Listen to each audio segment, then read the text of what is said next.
முதலமைச்சராகணும்னு இருக்கிறேன். நான் 10 ஆண்டுகளா 10வது ஆண்டுல சந்திக்கிறேன் தேர்தல் அறிக்கையில். இப்போ தம்பி விஜய் வரும்போது அவர் மறுபடியும் ஐயாவை எடுத்துட்டு வராங்களா? அவருக்கு கேட்டால் என்ன கொள்கையை ஏற்றுறீங்க அப்படின்னா அவருக்கு சொல்லலை.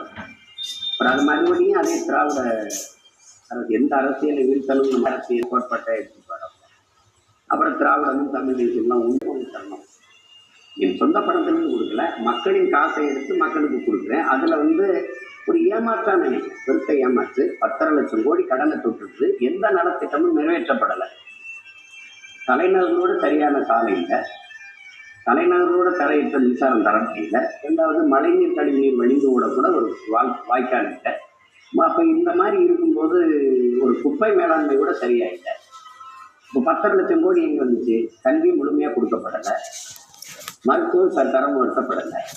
ஆனால் ஆண்டுதோறும் நிதிநிலை அறிக்கை கூடிக்கிட்டே இருக்கு. 500 கோடி 1000 கோடி ஏறிட்டு பணம் பட்ஜெட்டில் கொடுத்து தரத்தில் கூடலை மருத்துவம். இப்போ அந்த மாதிரி கேட்டு இருப்பாங்க.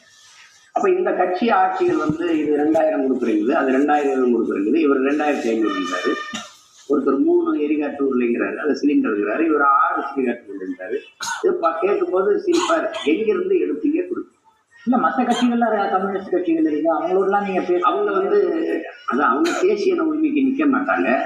அவங்கள பொறுத்த வரைக்கும் அவங்க எந்த கட்சி வெல்லுதோ, வாக்குக்கு காசு கொடுக்காம வெல்ல முடியாதுங்கிற நிலைப்பாட்டுக்கு அவங்கெல்லாம் வந்துட்டாங்க.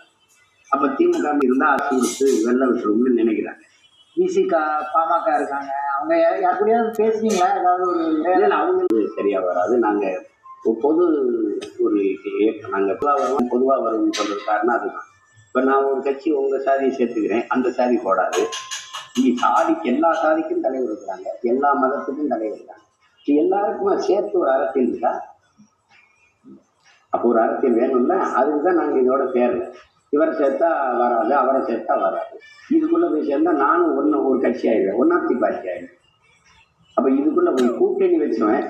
வளர்ந்துருக்கான்னு சொல்லுங்க, நான் போய் சேர்ந்து வளர்றேன். இருந்த வாக்கை இழந்திருப்பானே ஒழிய.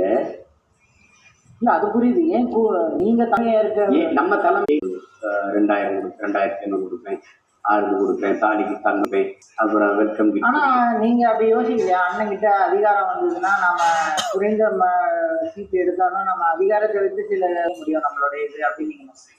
அப்படி குறைந்த சீட்டு எடுத்து கூட்டணியில் போய் 15 20 சீட்டு 25 சீட்டு வென்றவர்கள்லாம் செஞ்ச ஒன்று அவங்கள மாதிரி நீங்கள் உங்களுடைய இது வேற மாதிரி இருக்கலாம் இல்லையா? உங்களுடைய அது இல்லை. நம்ம ஒரு கூட்டணி வச்சு வென்றோம், அந்த கூட்டணி ஆட்சியில் இருக்கு, அந்த கூட்டணிக்கு தலைமை இருக்கு, அந்த அரசு தப்பு பண்ணுது. அப்போ தப்பு பண்ண